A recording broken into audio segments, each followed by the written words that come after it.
Welcome back. स्वागत है आप सभी का अपने इस यूट्यूब चैनल अग्रकर स्पेशल में। गाइस, आज की वीडियो में हम बात करने वाला, अगर आप भी केसीसी लोन लेना चाहते हैं यानी कि किसान क्रेडिट कार्ड का जो लोन होता है उसको आप लेना चाहते हैं तो क्या प्रोसेस रहेगा, आज की इस वीडियो में पूरा हम बताने वाले हैं। तो आपसे अनुरोध है वीडियो को पूरा देखिए। अगर आप झारखंड में रह के केसीसी लोन नहीं प्राप्त किए और लेना चाहते हैं तो आपको कंप्लीटली जानकारी हम आज के इस वीडियो में दे देंगे। वीडियो पसंद है लाइक कीजिएगा और इसे अपने दोस्तों के साथ शेयर कीजिएगा जिसे केसीसी लोन की ज़रूरत हो।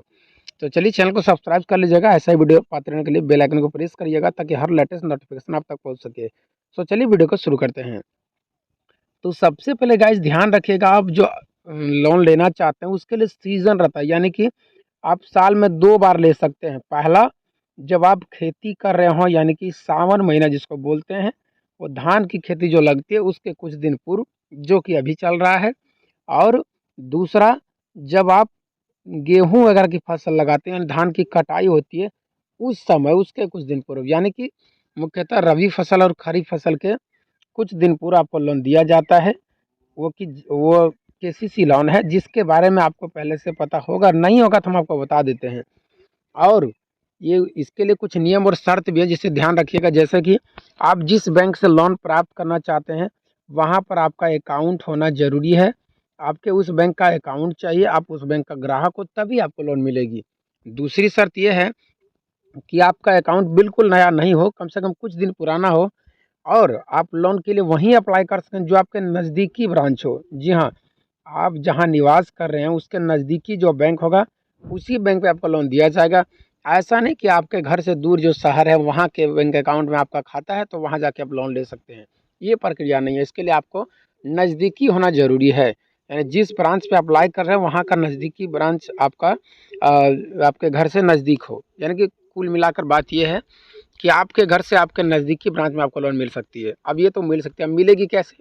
इसके लिए फॉर्म आया, देखिए यहाँ पे लिखा है कृषि ऋण हेतु आवेदन प्रपत्र, एक बार अथवा परिवर्तन होने पर लिया जाए। यानी कि ये है फॉर्म जो आपको देना है, इसमें भर करके आपको जमा कर देनी है बैंक में। पहले फॉर्म को देखते हैं। देखिए फॉर्म सिंपल है, यहाँ बैंक का नाम लिखना है आपको, यहाँ शाखा का नाम, जिस बैंक से लेना चाहता है, एक फ़ोटो लगेगा जो कि प्रमाणित, यानी कि आपके मुखिया द्वारा हस्ताक्षर और मोहर किया हुआ है फ़ोटो पर चढ़ा करके, ध्यान रखिएगा। इसके बाद कुछ इस तरह का फॉर्म है जहाँ पर आप भर सकते हैं आपको कितने रुपये लोन चाहिए और कुल जानकारी जो यहाँ पर दिया गया छोटा छोटा उसको आपको भरना है।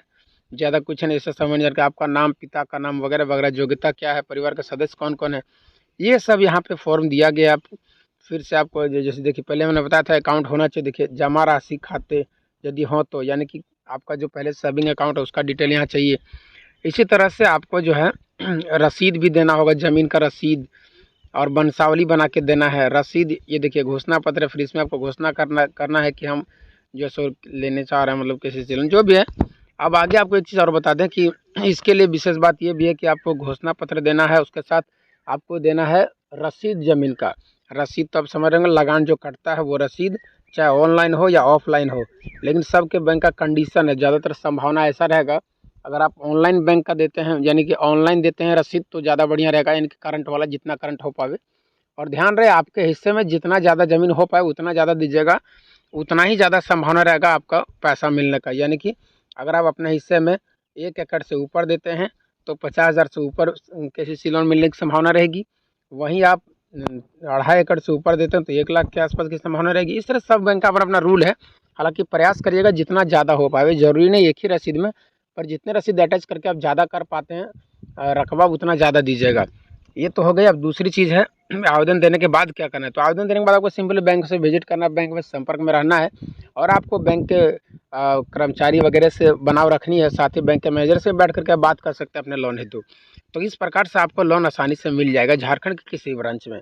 और भी आपको कोई समस्या रह गई तो हमें कमेंट्स करिएगा, हम आपके कमेंट्स का रिप्लाई जरूर देंगे। मिलते हैं नेक्स्ट वीडियो में एक अच्छा यूनिक के साथ। तब तक के लिए जहाँ भी रहिए खुश रहिए। जय हिंद, टेक केयर।